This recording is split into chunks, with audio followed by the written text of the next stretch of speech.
Let's talk about anger. We usually think of it as this bad emotion, something we should just push down or avoid.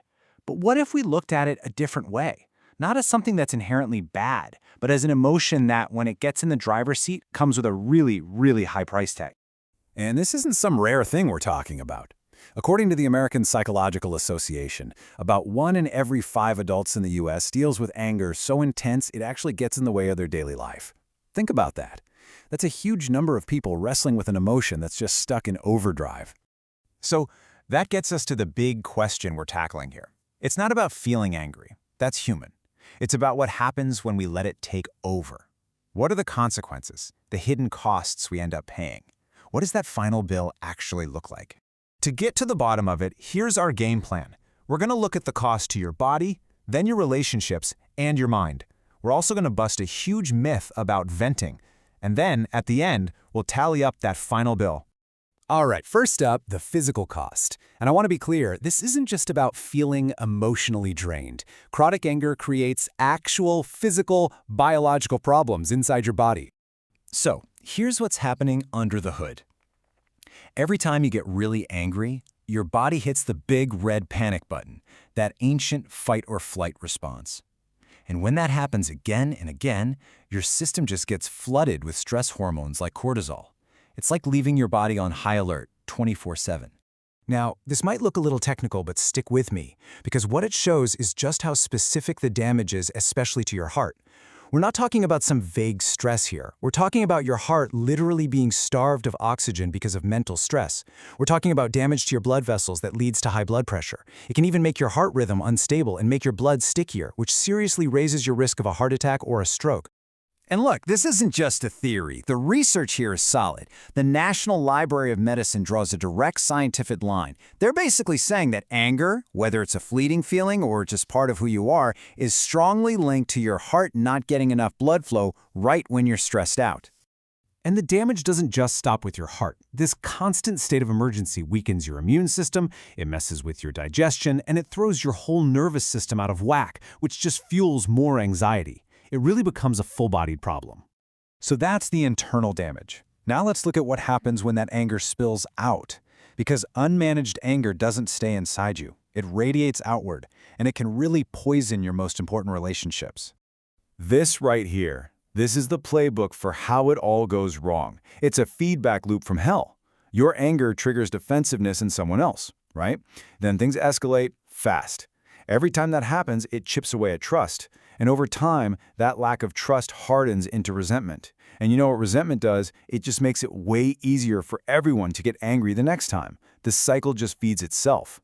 And the fallout is huge. Research shows that when a home is filled with hostility and criticism, what scientists call a high-expressed emotion environment, it doesn't just hurt one person. It actually leads to worse mental health for everyone living there. Anger is contagious. I love this quote because it completely reframes the goal. It's not about trying to never get angry. That's impossible. It's about learning how to handle it, how to feel it and express it without letting it destroy everything else. That ability to contain it is what makes a relationship last. Okay, now for the cost to your mind.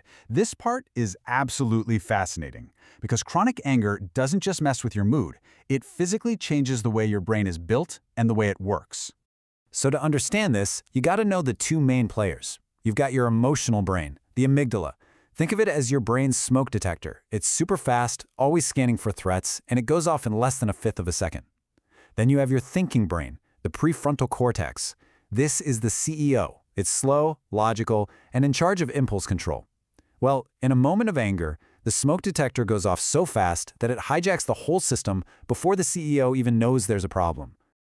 To put it really simply, when you're hijacked by anger, your rational brain is temporarily offline.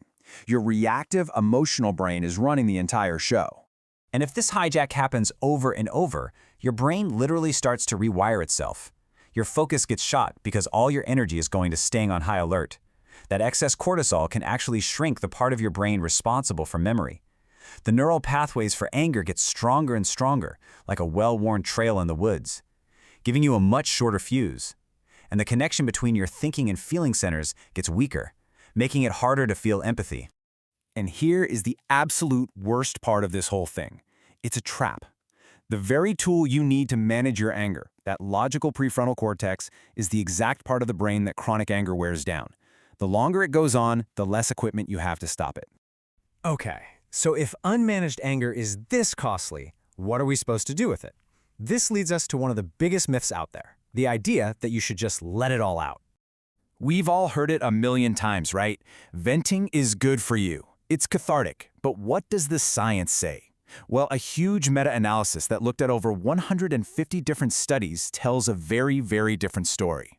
So let's compare the two extremes. On one side, you have suppression, just bottling it up. That's definitely unhealthy. Your body just absorbs all that stress.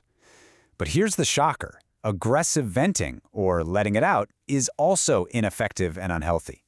It might feel good for a second, you get a little dopamine rush, but all it really does is amplify the anger. You're basically just practicing being angry, which makes you better at, well, being angry. And this chart just lays it out, crystal clear. Things that actually decrease your body's arousal, like deep breathing or mindfulness, are super effective at dealing with anger. But things that increase your arousal, like yelling or punching a bag, are not just ineffective, they can actually make things worse. The science is clear. Calming down works, riling yourself up does not.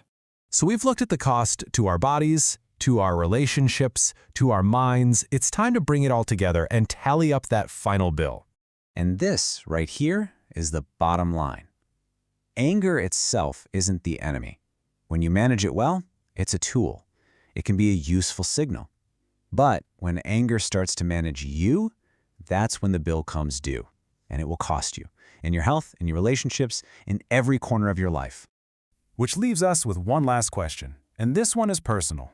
The price of anger isn't fixed. It's cumulative. It adds up over time with every choice we make.